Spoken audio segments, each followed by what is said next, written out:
J'espère que vous allez bien. Moi, ça va par la grâce de Dieu. Nous allons commencer ce culte de louange d'adoration. On va élever vers le Seigneur des louanges. Donc, je dis aussi bonjour à ceux qui nous regardent sur Internet et ceux qui peuvent se lever pour louer le Seigneur. Je vous invite à le faire. On va prendre ce chant qui dit « Faisons monter un parfum de louange vers le Seigneur ». Jésus est réel, il est merveilleux et on va le louer. Amen.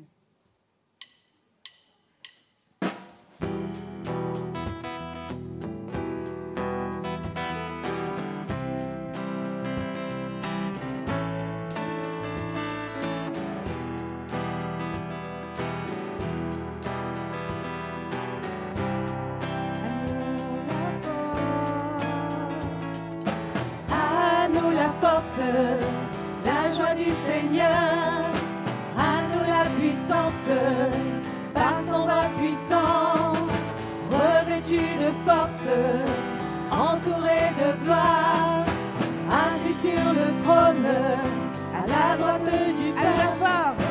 À nous la force, la joie du Seigneur, à nous la puissance, par son bras puissant, revêtu de force, entouré de gloire, assis sur le trône, à la droite du Père. Faisons monter, monter, un parfum de louange.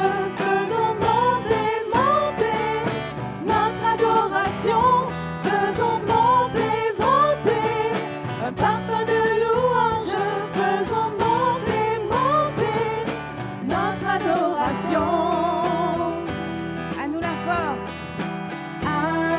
Force, la joie du Seigneur, à nous la puissance, par son bras puissant, revêtu de force, entouré de gloire, assis sur le trône, à la droite du Père.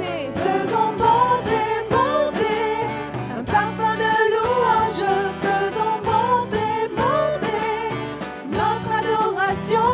Faisons monter, monter, un parfum de louange. Faisons monter, monter, notre adoration. Faisons monter, monter, un parfum de louange.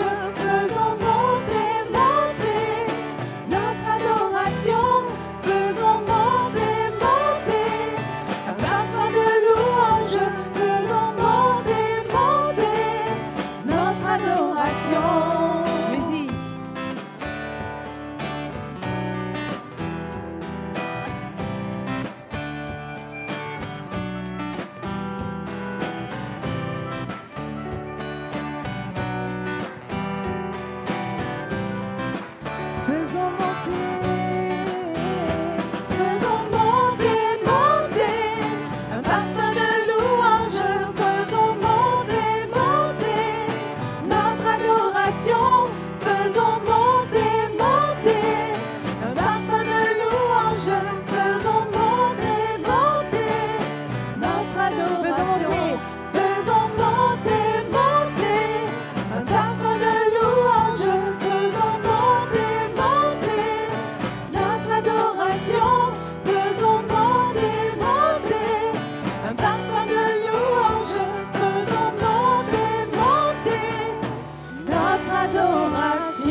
Faisons monter vers le Seigneur un parfum de louange, un parfum d'adoration. On va prendre ce chant pour continuer, qui dit « Vase d'argile, j'étais brisé, vide et sans espoir ». Et c'était peut-être ta situation. Tu as peut-être été trahi par quelqu'un ou même traumatisé par la vie. Et le Seigneur est la solution. Le Seigneur est la solution ce matin et il veut te donner la grâce qu'il a pris, qu'il a accomplie à la croix. Il a fait couler son sang pour que nous soyons libres et sans péché. Et on va prendre ce chant qui dit « J'étais brisé, vide et sans espoir ». Alléluia.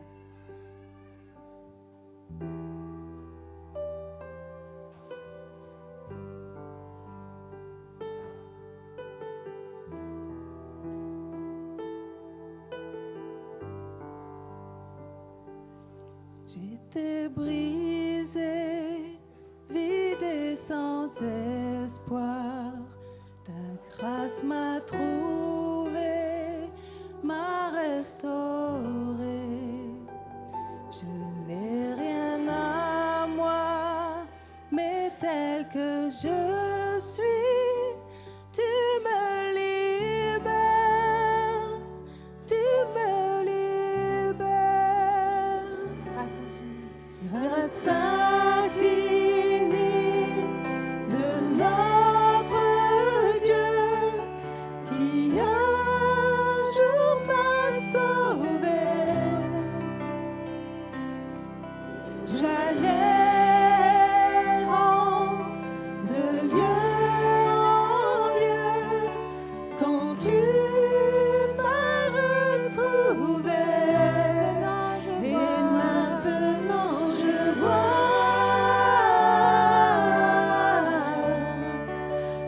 vois l'amour, la grâce dans tes yeux, donnant ta vie pour moi,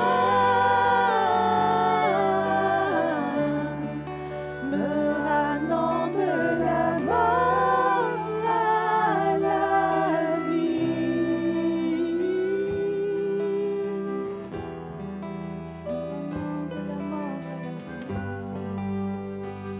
Tu m'as ramené de la mort. Tu prends nos échecs. Tu prends nos échecs, tu prends nos faiblesses, tu places ton trésor dans des vases d'argile. Oh, prends mon cœur, Père, je veux te servir pour que tout soit ta vie en moi. Grâce infinie de notre Dieu qui un jour m'a sauvé. Oh, oh, j'allais de lieu en lieu quand tu m'as retrouvé. Et maintenant je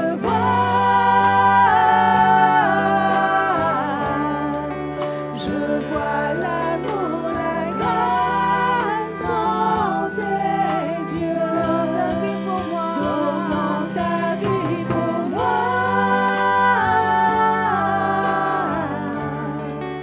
me ramenant de la mort à la vie. Et maintenant je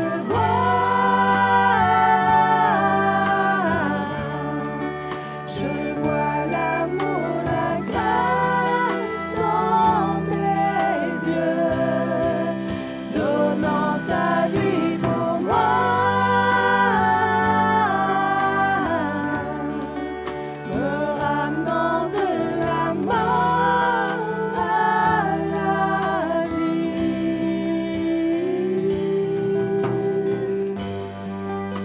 Tu m'as sauvé, tu m'as ramené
Le Seigneur nous donne sa vie, il nous a donné sa vie. Et il dit dans sa parole, si tu crois, tu verras la gloire de Dieu. Et aujourd'hui, tu as juste une chose à faire, c'est de croire qu'il est là. Et tu verras que Dieu va transformer ta vie, va te libérer. Et tout ce qui te pensait impossible à faire, avec Jésus, c'est possible. Et on va prendre ce chant qui dit tu es le Dieu des miracles, parce qu'on a un Dieu qui est le Dieu des miracles. Il est au-dessus de tout, il a autorité sur tout. Et on va proclamer qu'il est le Dieu des miracles. Alléluia.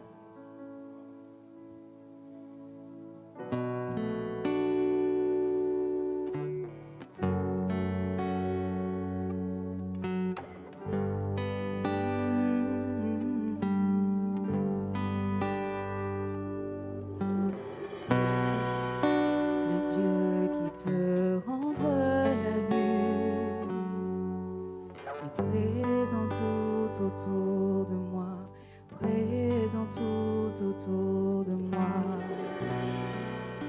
le Dieu qui peut nous faire entendre, viens apaiser toutes mes craintes, apaiser toutes mes craintes. Oui, je crois en toi,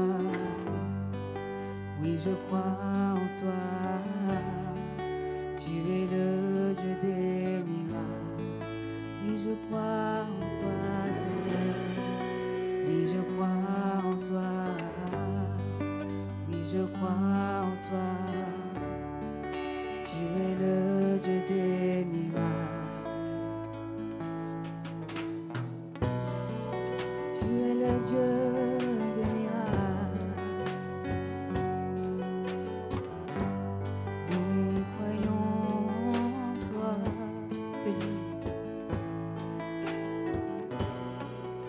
celui qui défie l'impossible, m'attire à lui, me renouvelle, m'attire à lui, me renouvelle. Celui qui a vaincu la mort, sa vie se répand dans mes veines, sa vie se répand dans mes veines. Oui, je crois en toi, oui, je crois en toi. Tu es le Dieu des miracles. Je crois en toi, Seigneur. Oui, je crois en toi. Oui, je crois en toi. Tu es le Dieu des miracles.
tout n'est que grâce. Tout n'est que grâce dans notre vie. Vous savez que dans ce monde, les hommes aiment admirer les belles œuvres, n'est-ce pas? Les tableaux, les monuments, les statues, les lieux qui existent par la création même de Dieu.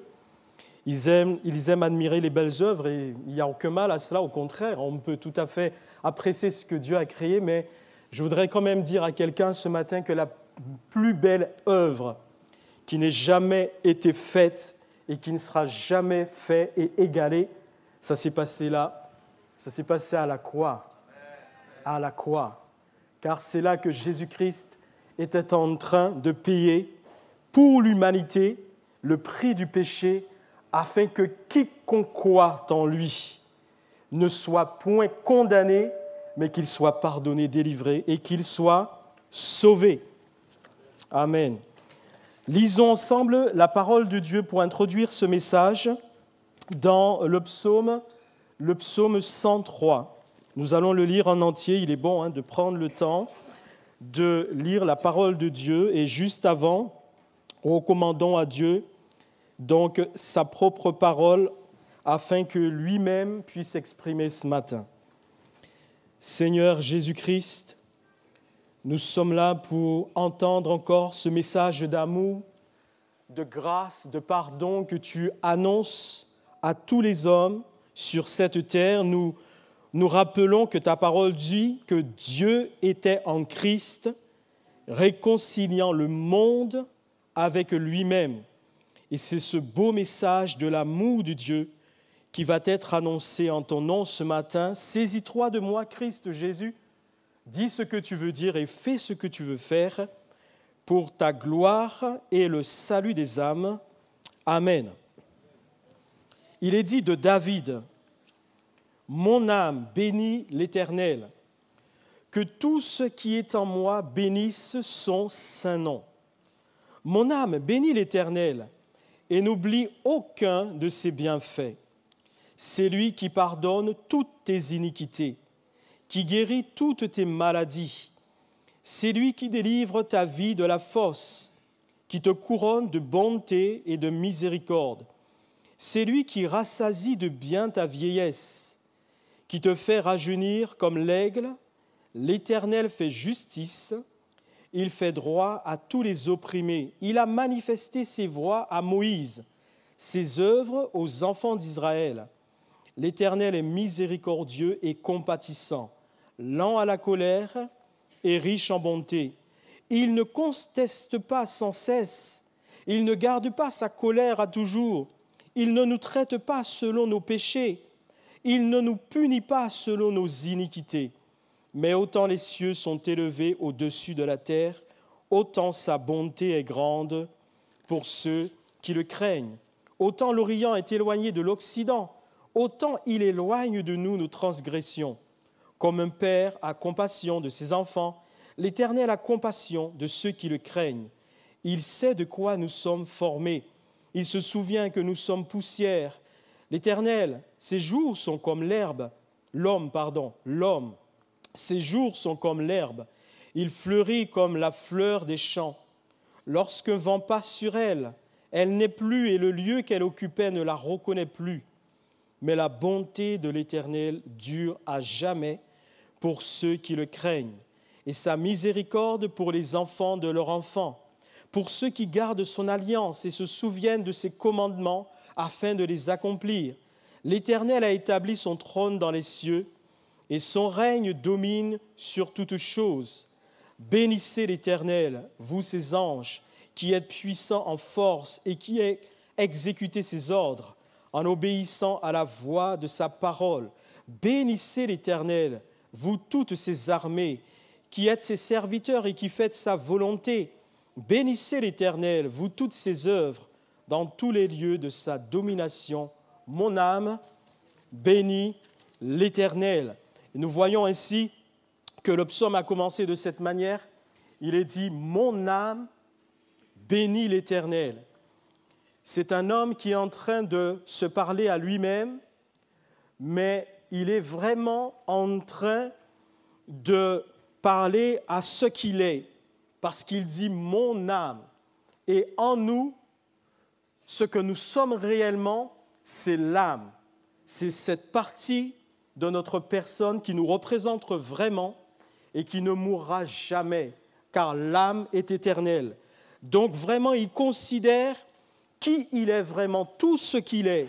Et il dit, il faut que tu bénisses l'Éternel. Il a commencé comme ça et il termine le psaume de la même manière. Mon âme bénit l'Éternel. Et Dieu veut qu'une personne ce matin ou plusieurs apprennent à se parler à soi-même de cette manière en disant chaque jour, mon âme bénit l'Éternel. Pourquoi? Parce qu'il est dit que c'est lui qui pardonne toutes tes iniquités.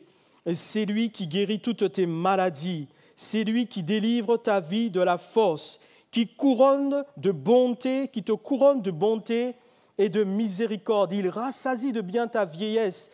Il te fait rajeunir comme l'aigle. Et je pourrais continuer ainsi. C'est-à-dire qu'il reconnaît, cet homme, que le Dieu en qui il croit et avec lequel il est en communion, en relation, c'est un Dieu d'amour, c'est un Dieu de bonté, c'est un Dieu de miséricorde. Et il veut exprimer sa reconnaissance, il veut proclamer la bonté de Dieu. Et il dit à la personne qu'il est lui-même, mon âme, c'est ce que tu dois faire. Ce qu'il est bien pour toi, mon âme, c'est de dire les bontés de Dieu, c'est de passer sans cesse dans tes souvenirs combien ce Dieu-là, il prend soin de toi. Et même lorsque tu commets des erreurs et que tu mériterais d'être condamné, alors Dieu te fait grâce. Il ne te condamne pas selon ce que tu mériterais. Et c'est tout cela qui passe en lui.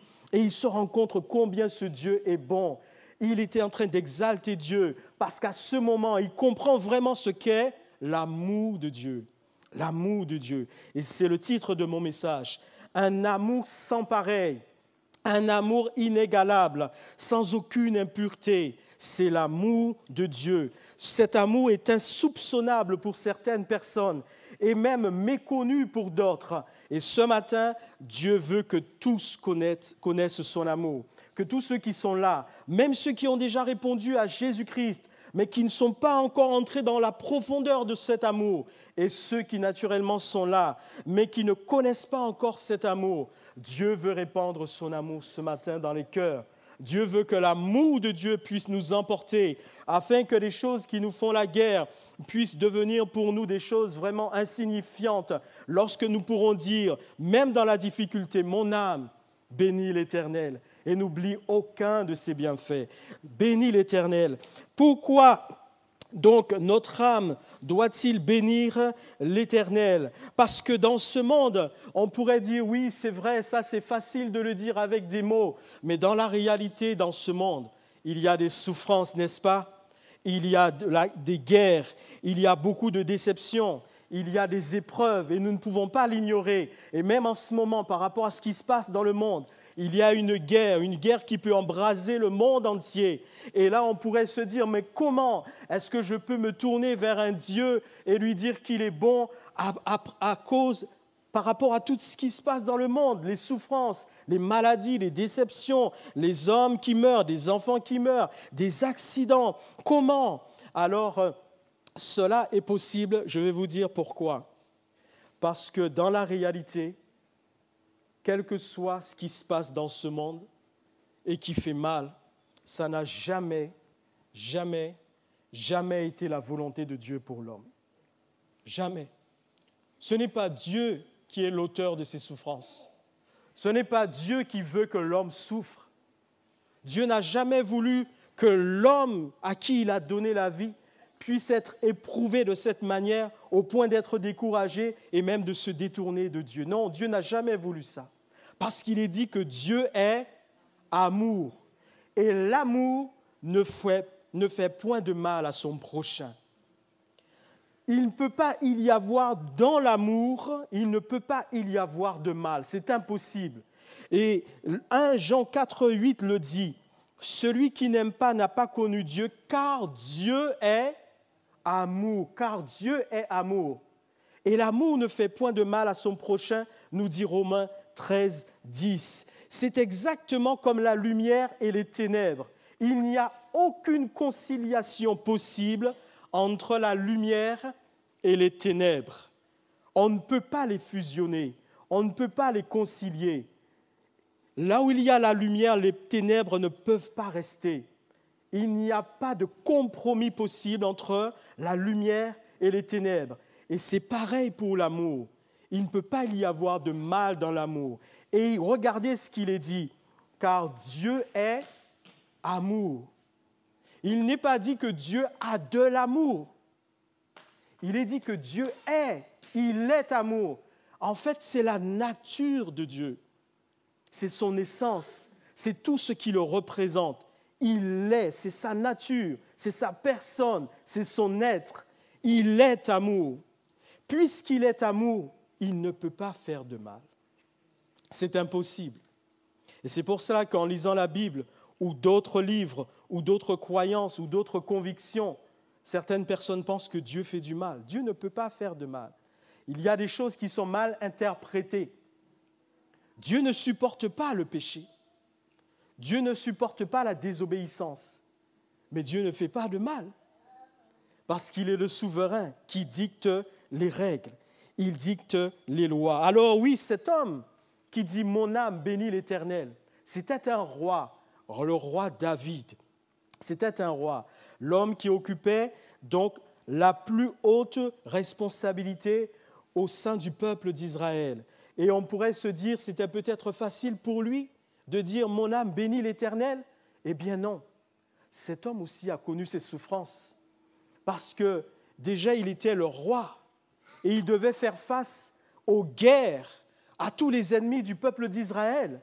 Parce que le peuple d'Israël avait de nombreux ennemis et jusqu'à maintenant, nous le savons, le peuple d'Israël a de nombreux ennemis. Et c'était les mêmes choses à son époque. Même s'il a vécu il y a des siècles, il faisait face aux guerres, aux ennemis d'Israël. Et lui-même, dans sa vie personnelle, il faisait face à beaucoup de difficultés. Et le monde était dans la même situation dans laquelle nous étions. Il y avait aussi au niveau des autres nations des guerres entre les nations. Le monde n'était pas plus apaisé qu'aujourd'hui. Aujourd'hui, ce qui s'est passé, c'est que nous avons évolué d'un point de vue technologique. La vie a été facilitée par un avantage de la technologie. Mais dans la réalité, dans la profondeur de la vie, les choses que les gens qui ont vécu avant nous et les choses qu'ils ont connues, ce sont les choses que nous connaissons. Nous connaissons les mêmes difficultés, les mêmes souffrances, les mêmes problèmes, les mêmes épreuves auxquelles nous devons faire face. Et lui aussi, ce roi, il devait faire face à des épreuves, à des souffrances, à des difficultés et à des combats. Mais cela montre que ce n'étaient pas les circonstances de sa vie qui pouvaient l'empêcher de rendre gloire à Dieu. Ça ne doit pas être les circonstances de nos vies qui doivent nous empêcher de rendre gloire à Dieu. C'est le fait que nous soyons en communion avec Dieu, que nous puissions vraiment connaître qui est Dieu, pour réellement entrer en communion avec lui. Et alors nous pourrons, comme ce roi, quelles que soient les circonstances, même dans la souffrance, dire « Mon âme bénit l'Éternel, bénis l'Éternel. Quoi qu'il se passe dans ma vie, je veux te bénir, je veux te glorifier, parce que tu es réellement ce Dieu d'amour. Et je ne veux pas que quoi que ce soit me sépare de ton amour. 1 Jean 4, 9, 10 nous dit que l'amour de Dieu, nous venons de dire que Dieu est amour, c'est sa nature. Et maintenant, nous allons voir comment l'amour de Dieu, la nature de Dieu s'est manifestée envers nous. Il est dit, l'amour de Dieu a été manifesté envers nous en ce que Dieu a envoyé son Fils. Il a envoyé son Fils, son unique, le seul. Il l'a envoyé dans le monde, afin que nous vivions par lui. Et ce Fils, c'est Jésus-Christ. Jésus-Christ, pour que nous puissions vivre par lui. Et en quoi consiste cet amour? Ce n'est pas le fait que nous ayons aimé Dieu qui ait fait que Dieu nous ait envoyé son Fils. Non, c'est parce que Dieu nous a aimés en premier. Il nous a aimés premièrement. Et il a vu la souffrance des hommes. Il a vu le malheur des hommes. Il a vu la détresse du monde. Il a vu le mal que crée cet ange déchu sur la terre. Il a vu combien d'âmes qui sont séparées de lui dans la souffrance. Alors il a envoyé. C'est ainsi que sa nature même s'est manifestée envers l'humanité. Jésus-Christ est venu. C'est le Fils, le Dieu incarné, Dieu venant à la rencontre des hommes. Il a envoyé son Fils pour expier les péchés des hommes. Et c'est ce qui s'est passé. C'est pour cela que j'ai dit que la plus belle œuvre qui n'ait jamais été réalisée et qui ne sera jamais réalisée sur cette terre, c'est cette œuvre qui s'est passée à la croix.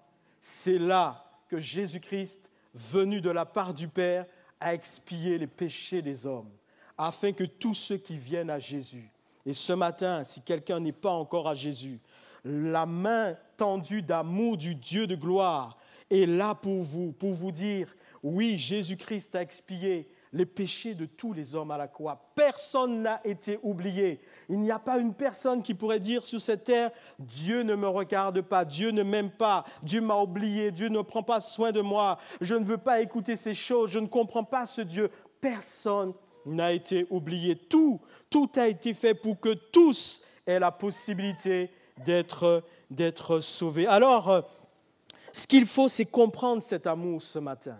Et pour comprendre cet amour et pour le recevoir, il faut être libre. Parce que lorsqu'on est lié, lorsqu'on n'est pas libre, on a du mal à recevoir ce que Dieu veut nous donner. Et c'est ce qui fait que beaucoup de personnes n'arrivent pas à recevoir l'amour de Dieu. Et peut-être que tu es là ce matin et ça fait des années que tu te bats ou peut-être quelques jours et ça fait du temps en tout cas que tu n'arrives pas à recevoir ce que Dieu a pour toi.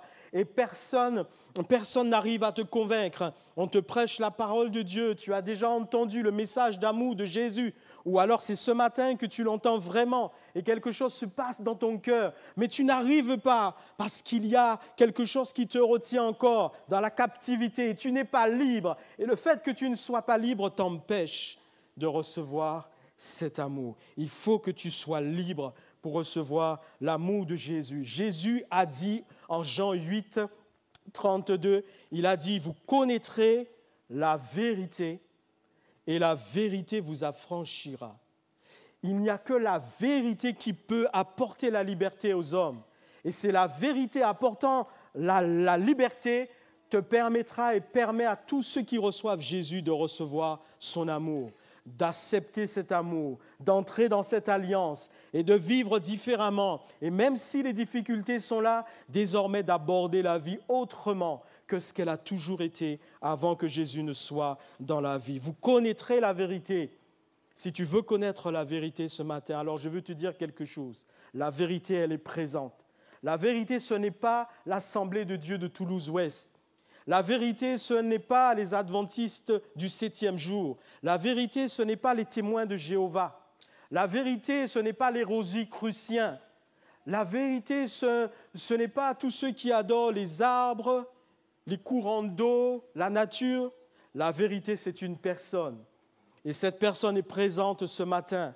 Et cette personne veut te dire qu'elle t'aime et qu'elle est là présente ce matin parce qu'elle savait que tu viendrais. Parce que cette personne sait toutes choses à l'avance.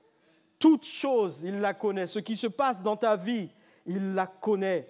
Ce qui s'est passé hier, il le sait. Ce qui se passera aussi demain dans ta vie, il sait toutes choses à l'avance. Et cette personne qui est la vérité et qui est là, prête à t'en rencontrer, c'est Jésus-Christ. C'est Jésus-Christ. C'est Jésus-Christ. Il est le chemin, il est la vérité et il est la vie. Et ce matin, il te tend ses bras d'amour parce qu'il te dit, j'ai expié à la croix tes péchés. Et si tu viens à moi, comme ce roi David, tu pourras toi aussi dire, mon âme, bénis l'Éternel, bénis l'Éternel, bénis l'Éternel, quelles que soient les circonstances. Alors, si c'est la religiosité qui vous tient liés ce matin, Jésus veut vous en délivrer. Même dans la Bible, Dieu parle de certaines personnes qui étaient liées par des actes de religiosité. En Colossiens 2, 21, et l'apôtre qui en parle, donc il dit, voilà, on vous met tellement de fardeaux sur le dos, et peut-être que tu es dans une communauté quelle que soit sa confession. Et ce qui est pratiqué dans cette communauté, consiste à te mettre des fardeaux sur ta vie et tu ne peux plus les supporter parce que tu es témoin et tu es conscient que ces fardeaux ne peuvent pas changer ta vie. Ces fardeaux ne t'apportent pas la joie. Ces fardeaux ne t'apportent pas la véritable espérance. Ces fardeaux ne te permettent pas de savoir qu'est-ce qui se passe après la mort. Ces fardeaux ne te permettent pas d'avoir l'assurance de ta vie, de la vie éternelle. Alors Jésus veut te délivrer ce matin de tes fardeaux. Selon Colossiens 2, 21, il est dit à certaines personnes liées dans la religiosité, on leur dit « ne prends pas, ne goûte pas, ne touche pas ». Tout est interdit. Ils ne peuvent rien faire. Ils sont liés dans la religiosité. Et la parole de Dieu dit, mais tout cela, ce sont des préceptes qui tous deviennent pernicieux par l'abus. On finit même par en abuser. Et même des personnes finissent par se suicider parce qu'on leur met tellement de fardeaux là où elles sont, dans les croyances qu'on leur inculque. Et il est dit, ce sont donc des préceptes qui deviennent pernicieux par l'abus et qui ne sont fondés que sur les ordonnances et les doctrines des hommes.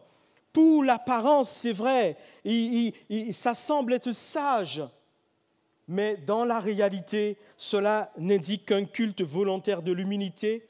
Quelquefois, on arrive à maîtriser son corps et on pense qu'à travers ça, on va pouvoir se rapprocher de Dieu. Et Dieu dit non, même par le mépris du corps, en fait, tout cela n'est sans aucun mérite et ne peut contribuer qu'à la satisfaction de la chair. Et peut-être qu'il y a une personne là qui est dans cette situation. Et nous avons entendu le témoignage de notre bien-aimé frère Lémis il y a quelques instants. Il faisait toutes ses prières, il était rigoureux.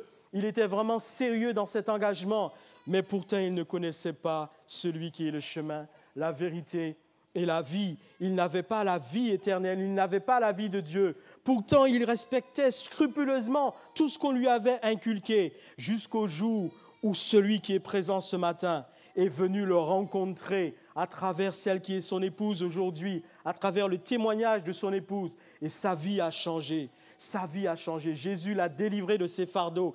Maintenant, il est un homme né de nouveau et enfant de Dieu. Car tous ceux qui reçoivent Jésus deviennent des enfants de Dieu. Des enfants de Dieu. Alors peut-être que c'est la superstition qui te tient lié ce matin. Et Jésus-Christ veut t'en délivrer. Il veut t'en affranchir de la superstition. La superstition, ça crée dans la vie des gens la peur. Les gens ne sont pas tranquilles et quelques personnes n'arrivent même pas à sortir de chez elles à cause de la superstition. Un jour, j'étais en train de cuisiner avec une chrétienne.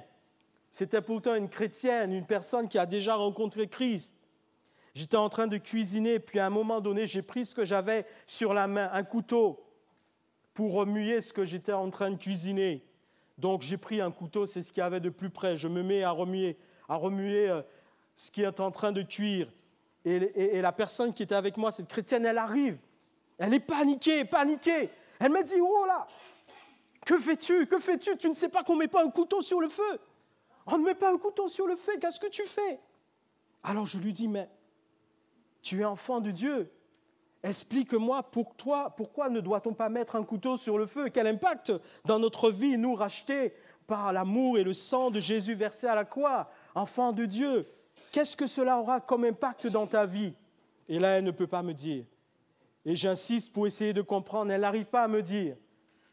Mais tout ce qu'elle peut me dire, c'est qu'on ne met pas un couteau sur le feu. C'est de la superstition. Elle était liée par de la superstition. Et Jésus veut t'en délivrer. Quelle que soit la superstition qui te lie ce matin. Si tu ne peux pas ouvrir un parapluie dans ta maison, si tu ne peux pas déposer un chapeau sur ton lit, si lorsque tu vois un chat noir qui passe devant ta maison, tu fermes la porte vite et tu vas te cacher, Jésus veut t'en délivrer. Parce qu'il a vaincu à la croix de Golgotha pour t'affranchir de tous ceux qui te retiennent captif. Il est venu pour te donner la liberté. Et cette liberté, tu ne l'auras que lorsque tu connaîtras la vérité. Et c'est lui, Jésus-Christ, qui est la vérité.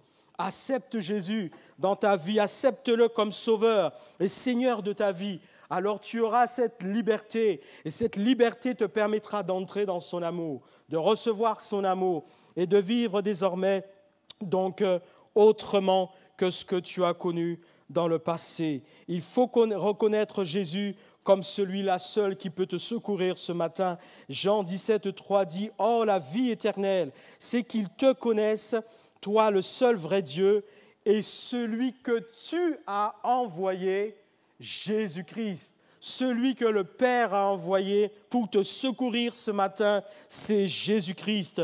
C'est Jésus-Christ.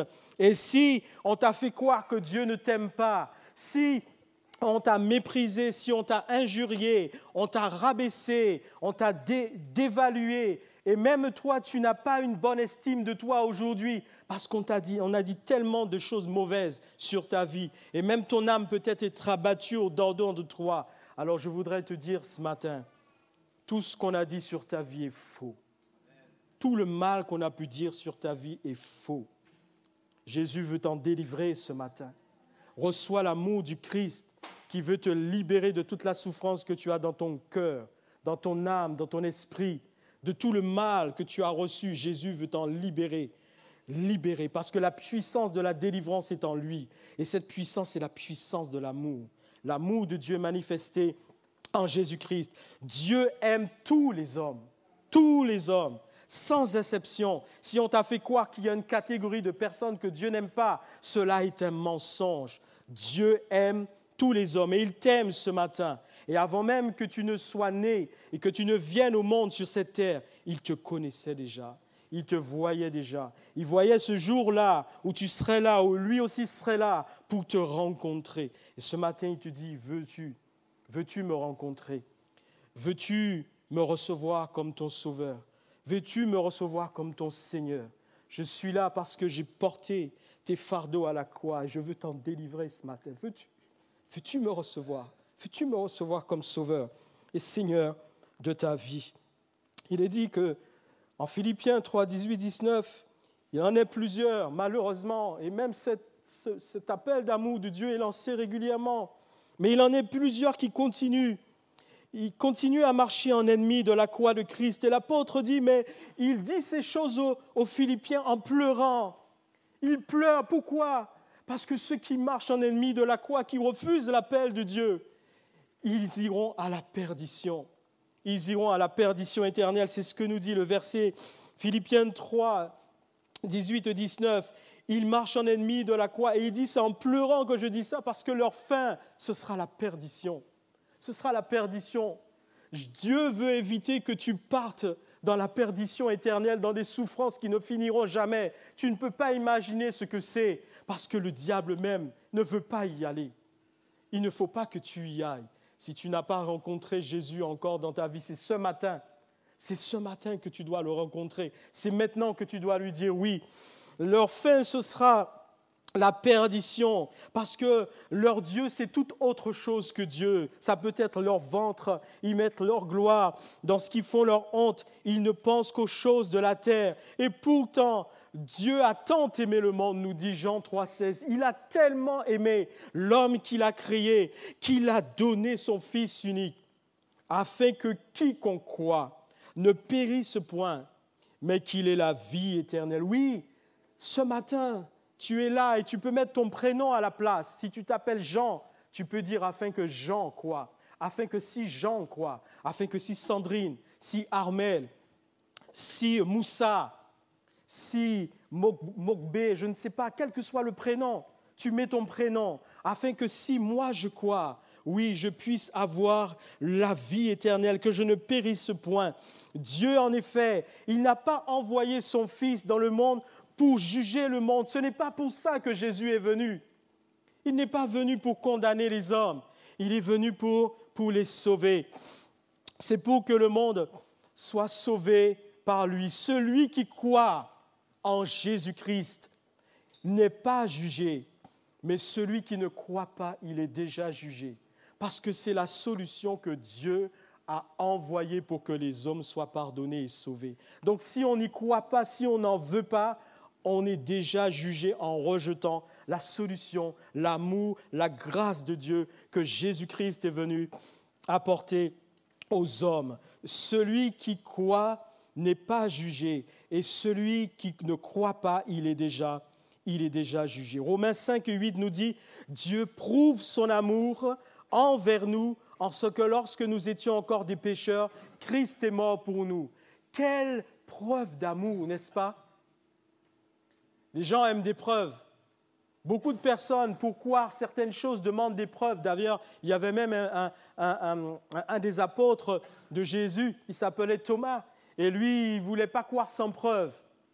Et beaucoup sont comme Thomas, ne veulent pas croire sans preuve. Mais Dieu a prouvé son amour. Il l'a prouvé. Il l'a envoyé, Jésus. Il a envoyé Jésus. Jésus est venu et il a accompli tout ce qui devait être accompli à la croix. En Éphésiens 2, 4, 5, il est dit, mais Dieu qui est riche en miséricorde, à cause du grand amour dont il nous a aimés, parce que nous étions morts par nos offenses, maintenant il nous ramène à la vie. Il nous ramène à la vie par Jésus-Christ et c'est là la grâce de Dieu pour nous. Alors peut-être quelqu'un ne comprend pas pourquoi Dieu doit-il le ramener à la vie. C'est parce que sans Dieu, nous sommes tous morts. Sans Dieu, c'est la mort. Même si nous vivons physiquement, dans la réalité, spirituellement, nous sommes morts. Et ce qui nous attend, effectivement, c'est la perdition éternelle. Pourquoi Jésus-Christ doit-il me ramener à la vie? Parce que si tu n'as pas Jésus, tu es mort. Tu es mort. Tu n'auras pas la vie de Dieu si tu n'as pas Jésus. La vie est en Christ. C'est lui qui te communique la vie.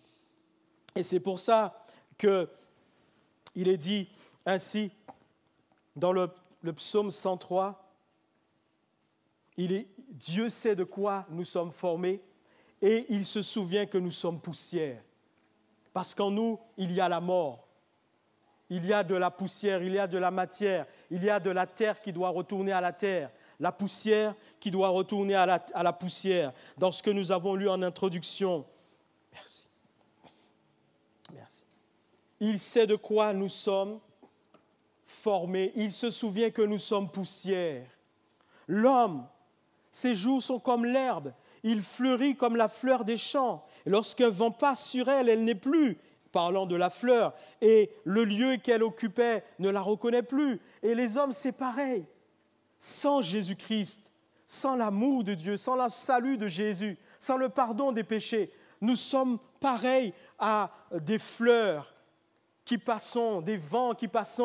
Et si nous mourons sans Jésus, alors nous retournons à la poussière. Nous avons été pris. C'est la poussière qui retourne à la poussière.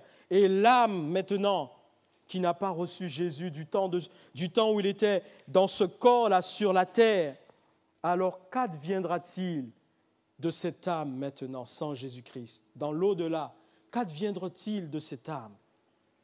Est-ce que tu t'es posé cette question? Est-ce que vraiment tu as pris le temps de méditer sur cela? Qu'adviendra-t-il de ton âme si tu n'as pas reçu Jésus qui veut te donner la vie?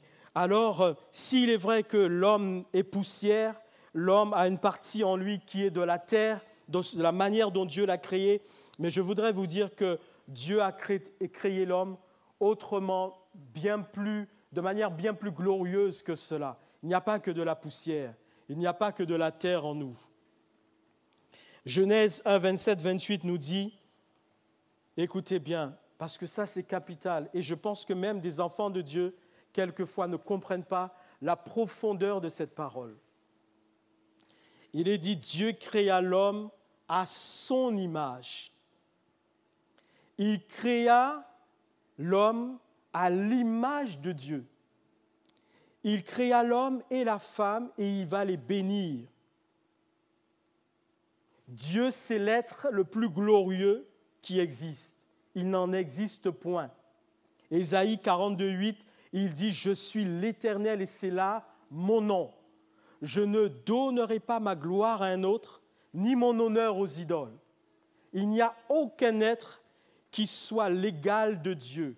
C'est le suprême, c'est le tout-puissant, c'est le tout-suffisant. Il n'y en a aucun autre.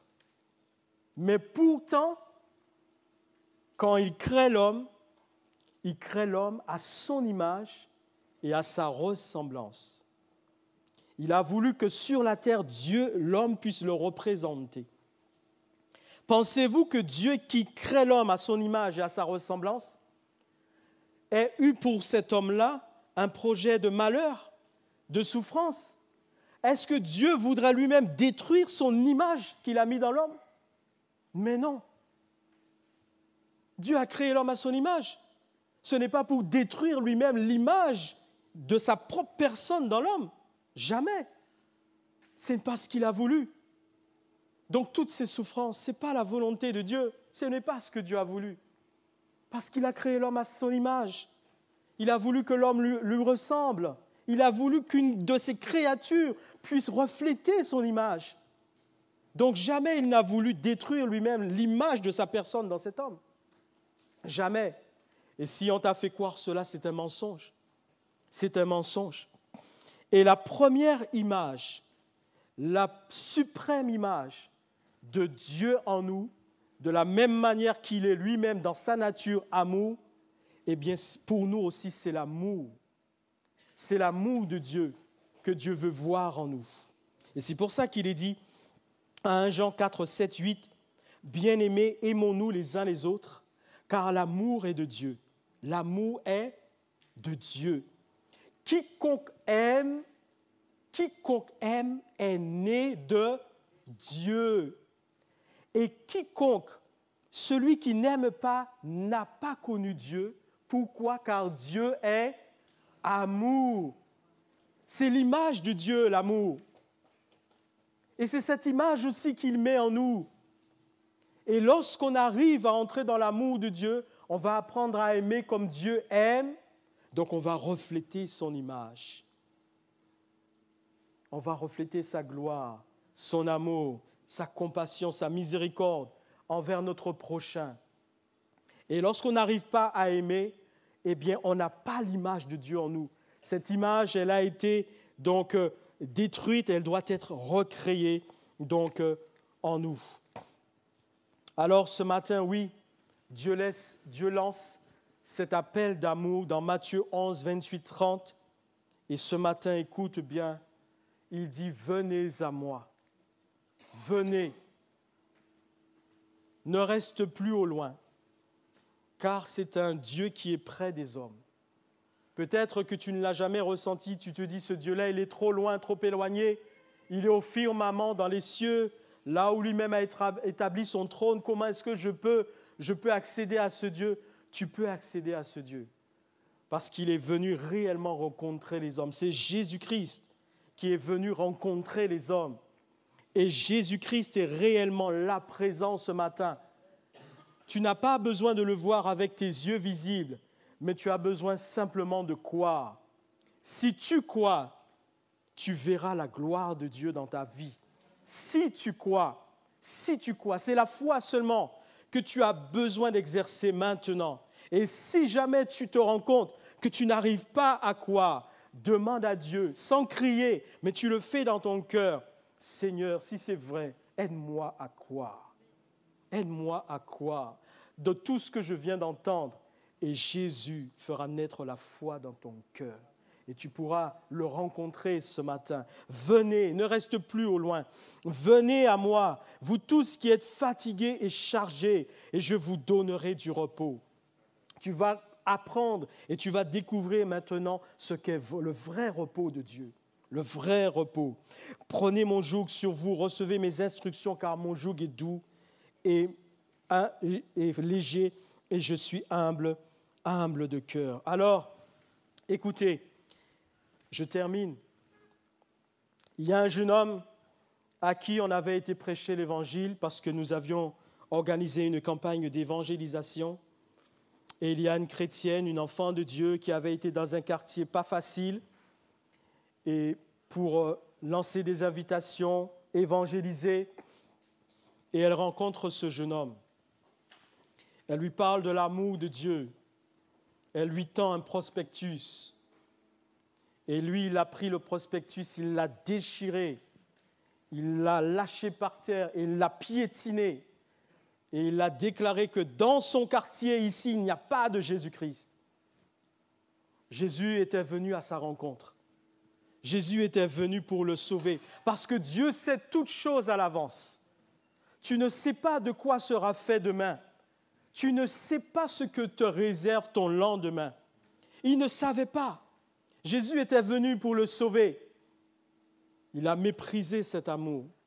Et quelques jours plus tard, il a été cambriolé un magasin. Et le responsable de ce magasin avait déjà été cambriolé plusieurs fois, à plusieurs reprises. Il en avait marre et il avait un fusil. Alors pendant qu'il était en train de partir, le cambrioleur, ce jeune homme, le responsable a tiré et l'a atteint mortellement. Et il est tombé là, dans la rue. Et une grande foule est venue. Vous voyez, ça va vite lorsqu'il y a un événement, surtout un événement dramatique comme ça. Et une grande foule est venue là. Et il était en train de mourir. Et il a dit à ceux qui étaient là avant de mourir, « Surtout dites à mon petit frère qu'il ne suive pas mon chemin. Dites-lui à mon petit frère qu'il ne suive pas mon chemin. » Mais c'était trop tard pour lui, car Jésus était venu le rencontrer. Jésus était venu jusque dans son quartier. Il n'avait même pas eu à se déplacer. Jésus était venu à travers cette chrétienne lui dire qu'il l'aime et qu'il veut le sauver pour éviter que ça lui arrive. Et il n'a pas voulu. Et c'était fini pour lui. Où est partie son âme maintenant? Sans Jésus-Christ, il n'est pas avec Dieu. Il y a aussi un chrétien que je connaissais très bien. C'était un chrétien qui animait donc la louange dans l'église ou dans les manifestations d'évangélisation. On le connaissait, il était très connu. Et il m'avait moi-même évangélisé, je le connaissais très bien. Et puis un jour, un couple d'amis chrétiens qui sont venus ici m'ont visité et puis on est en train de parler. Et puis à un moment donné, je leur dis, mais et ce frère, que devient-il? Et ils me disent, ce frère n'est plus. Il n'est plus de ce monde. Il était venu à un culte comme ce matin.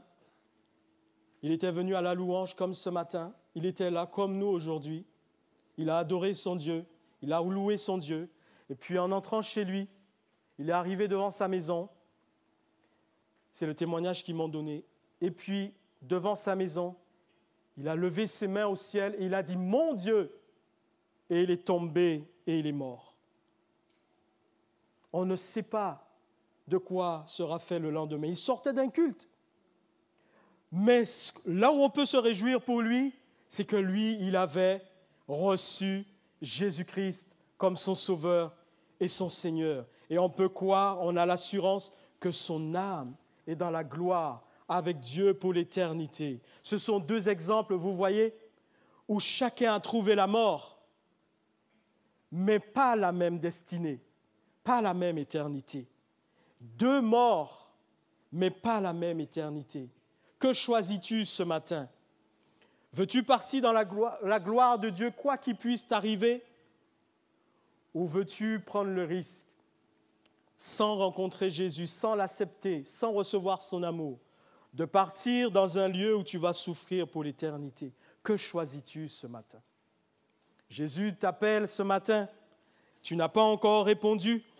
Apocalypse 3, 21, « Voici, je me tiens à la porte. » C'est Jésus-Christ qui parle. « Je me tiens à la porte de ton cœur ce matin et je frappe. Si tu entends ma voix et si tu ouvres la porte de ton cœur, si tu m'ouvres la porte de ta vie, j'entrerai chez toi ce matin, là maintenant. Tu n'as pas besoin d'attendre ce soir. J'entrerai là maintenant chez toi et je souperai avec toi et toi avec moi. Et je te ferai vaincre, car c'est moi qui ai vaincu pour toi. Et alors tu pourras t'asseoir dans mon royaume. Tu pourras t'asseoir là où je suis assis dans les lieux célestes, à la droite du Père. Car le Christ roi est assis à la droite du Père dans les lieux célestes. Il te fera asseoir dans son royaume parce qu'il te prépare une place. Veux-tu de cette place ce matin? Veux-tu aller occuper la place que Jésus t'a préparée? Alors c'est maintenant. Reçois son amour. Ne résiste plus.